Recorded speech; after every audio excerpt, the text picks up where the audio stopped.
从新竹开回来吗？从基隆，真假的？没有。知道我要来之后等你一下哦。我有可是我知道。但是你知道我们后来整理后我就说，我们能怎样呢？就是很整齐啊。还没你还没，这就是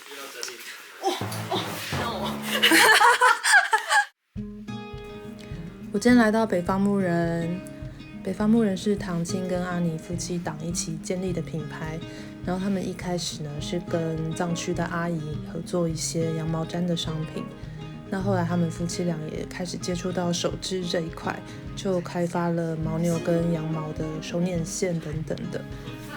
那后来呢，我们的老板娘唐青她也开始接触到手染线，她就自己染了很多很漂亮的线。那现在这些线呢，已经成为了北方牧人主力商品之一，而且他们的手染线在一些欧洲啊，或是日本这些毛线店呢，都可以看得到。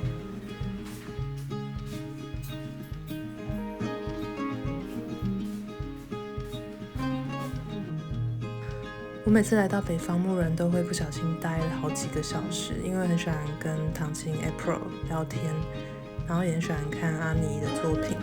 他们这对夫妻真的是多才多艺的，每次跟他们聊天呢，都可以听到一些很有趣的事情，跟他们新的想法。我们现在最固定的 base， 第一个首先这是蚕丝牦牛，对，这就是你们的招牌。蚕丝牦牛，对，哇，很软呢，超软的。对，然后再来是这个蚕丝苎麻羊毛，蚕丝它会苎麻，比较有挺度一些。哇，好可爱，好可爱。哦，这渐层也好可爱。这是新色，新色。对，丝毛海。丝毛海，对我还蛮惊讶，我觉得台湾大家好像还是蛮喜欢用丝毛海的，因为很漂亮，浪漫。对。然后再来是这个400米的单股的 Superfine 美丽诺，对。哇，给大家看一下这个颜色，美丽诺的颜色都好鲜艳哦。对，然后它在那个撒粉上面会，我觉得的状态会特别细致。哦，这个就是他们有时候在染线的时候会用粉状的染剂，然后去在羊毛上面上色。然后每一种羊毛，它们吸收颜色的程度会不太一样。因为像我以前自己有在做植物染呢，就我们都会发现说，美丽诺其实最好上色，然后纯羊毛就相对的比较慢一点。然后我觉得最难上色可能是羊驼。对。羊驼就没有那么好对，唱。像这个就是羊驼，这还是你教我的，就是在染之前要先洗一下。在染之前要先洗，因为它油脂比较丰富，所以如果你没有把它洗干净的话，颜色会上不去，不然就是会一块一块不均匀，黄黄的。对，黄黄的，所以这个也是好可爱。然后这个是那个 High Twist Merino， 哇真的好鲜艳哦。对，然后它也蛮适合做袜子的。因为它的粘度蛮高，但是又很 Q 弹，是，所以我觉得蛮适合来做袜子的。OK， 这个是 DK 美丽诺 ，DK 的美丽，哇，这个哇，好喜欢这种蓝色，就是有点荧光的嘛。对啊，这也是丝毛海，对，这就是丝毛海。你现在真的很会染欸。现在已经，你现在真的是，我觉得染了3年了有吧？确实有比刚开始的时候。觉得说，好像比较领略到染色是怎么回事。哇，这是丝毛海，最近刚染完要出货的美丽诺400米美丽诺，这都是店家。对，店家。这个要去北京，跟北海道，对，还有窗户那些。这个是我们在试同样一个颜色，然后它不同的浓度，在不同的线背上反应。我们在测试这个是牦牛美丽诺线，因为它的吸色反应又跟大部分的那个美丽诺是不一样的。它会比较深。牦牛染起来会比较深。然后这些就是你已经染完的线材，就会在这边晒太阳，是吧？对，晾干。难怪你要增添那个晒衣架，不然就是整个店都没有办法。我觉得这个很漂亮这蓝色超美的。刚才问 April， 他说他是用来，就是因为他们有时候染色完缸里面会有剩下一些染剂，所以他就把这个丢进去，让它吸剩下的颜色。这边还有绿色。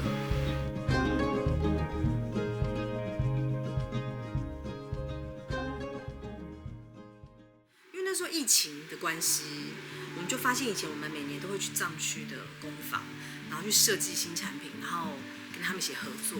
可是因为疫情真的很严重，所以我们就知道说，可能未来会有一段时间我们都去不了。所以其实那时候面临一个蛮大的一个转折，就是我们如果跨不过它，就会死于这个时间点。而且那也是我们第一次有意识到说，很有可能我们这样的合作方式，跨行业合作方式会有困难的这样子。所以那时候我们才开始比较动脑筋去想一个，就北方牧人不是台湾跟藏区方的合作，如果就只有台湾方，他会用什么方式继续的，就是存活下来？就什么是我们在台湾能够自己做，就是不需要在藏区制作的东西。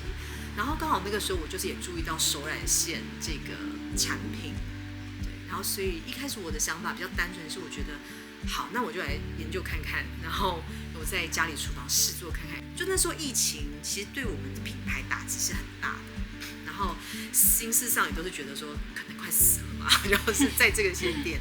可是好像反而是那个状态下，在尝试一个新东西的时候，那时候我突然觉得获得以前没有的这种自由感，因为我会感受到说，原来这个是我在我自己家里，然后我们这边就可以做起来的事情，对，不再像以前那么沟通制作上要跨那么大的距离，然后还要跨那么多文化的沟通，是我自己跟我自己沟通就结束的事情。然后我那时候突然间感受到，其实很自由，很开心，然后好像是就是重生的感觉吧。对，所以那个时候我觉得做这样就我可以感觉到我喜欢这件事情。我觉得以前没有发现，以前没有这样看世界，可是这种染色后，我就觉得看所有东西都变成色块了这样子。比如今天早上散步，光看到鸟，就是觉得鸟的羽毛也非常丰富。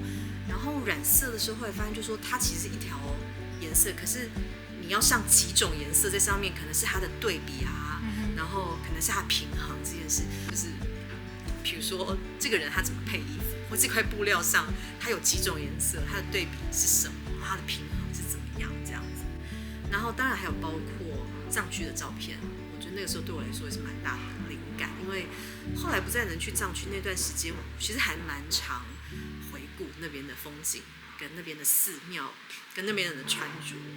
对，比如说我就发现那边的人阿姨们，她们非常喜欢穿荧光色。啊，真的吗？对，好难想象哦，我还以为他们会喜欢大地色。没有，对，然后我就会觉得蛮有趣的，就是可能我们这边不敢穿的一些颜色，或太高调，其实是他们反而非常喜欢的颜色，或是他们的寺庙反而也是有非常丰富的大地色系。对我来说，自然跟回忆的照片，跟我觉得日常生活到后来对我来说，其实都是一块块的颜色出现。我觉得能去看展，真的会感受到说，有些事情还是要亲自去，就比较能够体会，就说哦，原来毛线这件事情在世界各地到底他们是怎么样在使用它，或是已经发展到什么样的地步了这样子。那我觉得去的时候其实会有两个感想，我觉得一个就是说，其实我觉得大家不用把自己想的就是这么差，这样就是其实我们真的不差。但是我觉得也许比较少的是真的能够跟他们站在同一个平台一起去对话，甚至一起去让大家同样怎么样来成为选择之一的这个机会。对，那当然我觉得他们如果能参与，但你会觉得多了很多的机会，就是比如说我在听他们现场有些研讨会啊，或是讲座的时候，我觉得都能够很多的去讨论，就是说现在的线材大家也都知道，其实它是一个要跟不同圈子合作的一个产物。就是要跟编织的社群，然后跟设计师，然后跟你自己的品牌，怎么样去合作跟对话，然后让彼此这三者都不可缺少。他们已经会做很多这样子的讨论，然后设计师角度也会分享他自己，就说其实凭他们自己其实也没有办法做到那么丰富的成果这样子。这三者的合作，就是你会感觉到说，其实编织它可能就是一个社群，然后你可以加入这个大的社群，然后去想说。已经有什么东西了。那如果我今天要为这个事情再增添一些活力跟多元性化，那我的角色会是什么？这样，我觉得它会是一个很好的场域，让你去想。但可能也会是让你很沮丧的场域，你会觉得说，有这么多产品，到底还缺我做什么？来回家吧。我发现你每次去欧洲回来，你都会有一阵低潮的日子，然后消失一阵子。没错，我觉得当你看到太多东西的时候，可能就会有一种何必有我的心情这样子。但在自己很渺小，对。可是在卫生生，你会觉得说，但是就是天这么大，一定还是有我容身之处，那会是什么？但做手染线的时候也是非常梦幻、很开心的。就是我也会想象中说，我觉得我被喜欢的事物给包围，然后每天沉浸在色彩的世界，很梦幻。但是我觉得事实上，在要以这个为生的话，一切都是非常的考验你的商业模式。那我觉得手染线它虽然是手工，可是就是因为它是手工，所以事实上你是需要足够的量去练习它，你也需要足够的市场能够去做到，比如说足够的颜色去支撑你自己。所以我会觉得要走向台湾以外的市场真的很重要，它会提供你比较更多的机会去真的练习手染线这件事情。我觉得其实每次订单都是一个练习，因为这个练习成本是非常高的，一条毛线成本真的可能比你吃一餐饭都还要再更贵，所以这个练习不是随便我想练就可以练的，所以我觉得它需要你足够的订单、足够的机会让你去练习，把兴趣要变成一个工作，它还是要回到你的商业模式。那手工方面的话，我觉得要有足够的量去支撑你的练习，让你自己可以越来越熟练，然后让你的颜色可以得以发展得越来越成熟。感觉是要有一个觉悟啦，就是不会是大家在 IG 上看到我们好像拍很多漂亮的照片，每天都这样子漂漂亮亮，然后很开心。我每天都很狼狈耶。就是这边瓷砖敲掉，然后换一个窗户。以前是那种水泥的水槽嘛，现在都打真的，以前是那种老房子。对，然后这边还可以把它送出去。哦，就送菜口。对。然后一天花多少时间在染线呢？我觉得其实有订单的时候可以染8小时，然后就会开始衰退，因为会累。那你这样工时跟上班族没两样，其实。当然，甚至还会更久对不对？我觉得会久啊，因为其实我们的行政工作也非常多就给客户微信啊，然后跟工厂校线啊。而且我发现你这间里面也没有冷气，就是只能靠外面的风吹进来。没错。夏天那类染线真的是很辛苦。没错。那我蛮喜欢这里面的一个味道，就是那种羊毛碰水之后的那个。你真的是那个重度的爱好者，就会很爱这种羊骚味。有些人不喜欢那个羊骚，我还蛮喜欢。哇，这边好像那个怪怪的化学博士了。我们确实是怪怪的。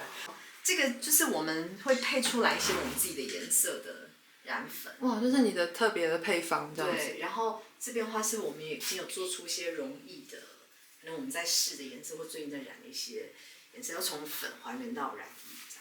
那你会不会就是每染一次线就会帮他们记，好像 recipe 这样食谱那种感觉？一定要，不然都会忘记嘛。没错，就是所以常常明明就是很湿，然后又要脱手套，赶快去那个，而且一开始是纸本的笔记，后来纸本就很容易弄湿弄脏，就要赶快又要写电脑的，然后有时候反而你做不同次，你会发现你的笔记没有写得很清楚，新色可能要做好几次，那个笔记才会修正的比较好。是真的。今天来他们这边玩，然后他们就装请人家装了那个晒衣架，就可以晒他们的毛线。而且这个很赞呢，而且上面还有搭那个棚，就不会下雨也可以晒线。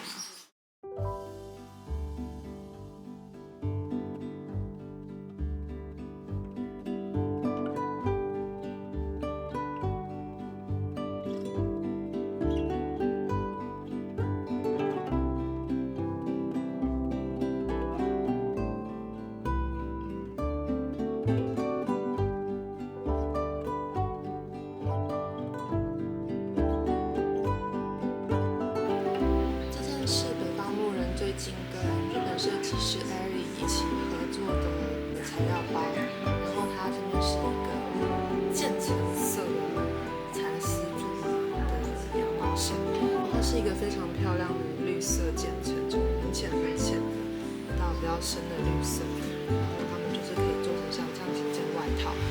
然后我特别喜欢它这个外套有一些很漂亮的小细节，像是领口这边的这种设计，然后这样子渐层的模样，然后到它袖子呢也有一些拉花的小装饰。然后最喜欢的小巧思就是它袖口也是有做渐层，然后是一个有点像喇叭袖的形状，这种形状穿起来会很显瘦，很好看。我想来试穿一下。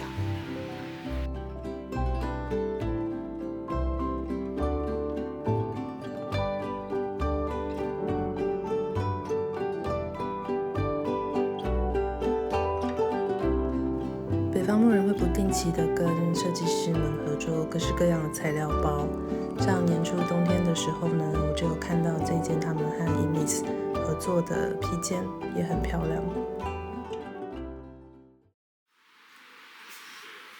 我刚跟阿妮说我想要介绍羊毛毡的商品，结果他就跑到桌子那边就是讨论公式。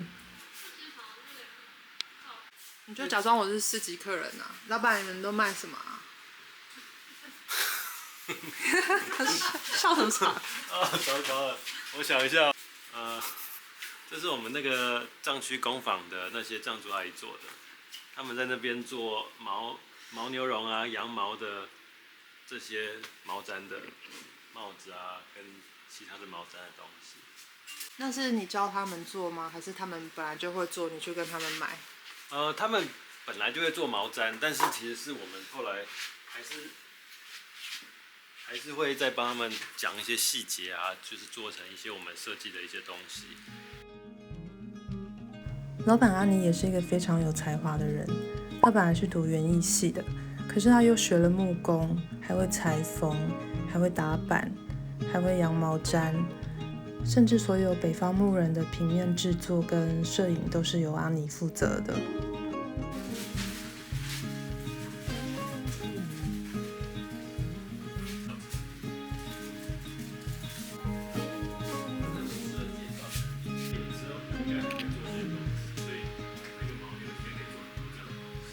版型是你设计的吗？对啊，我们有几种不同的背心，这种比较低领的、比较利落，男生女生都蛮适合的。嗯哼。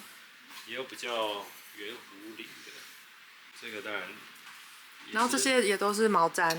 对，这些都是牦牛绒原色的毛毡，咖啡色跟灰色。上面还有一些小刺绣。对。很特别。然后还有这种。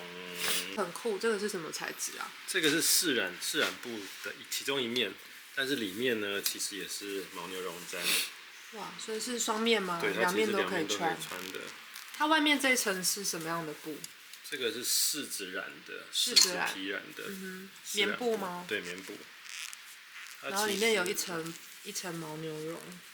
对，然后一个是比较就是毛毡的比较挺的，很好看，这样穿起来是一件很挺的，所以效果是好看，这好挺哦，这件我。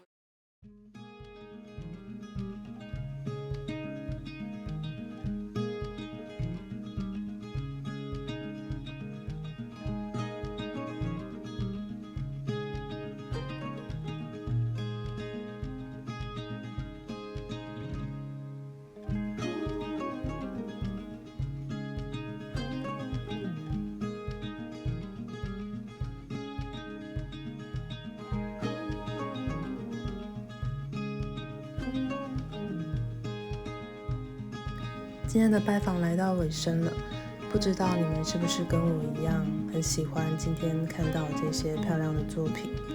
如果对北方牧人的商品有兴趣的话，欢迎跟他们预约来参观他们的工作室。另外，北方牧人也会来参加我和朋友在年底会一起举办的秘密市集。听说到时候在市集上，北方牧人也会带来新的商品，首次在市集亮相哦。今天很谢谢唐晶跟阿妮让我参观你们的工作室，还有你们的新的商品。然后我也很谢谢正在收看的你们，希望你们喜欢，下次见喽。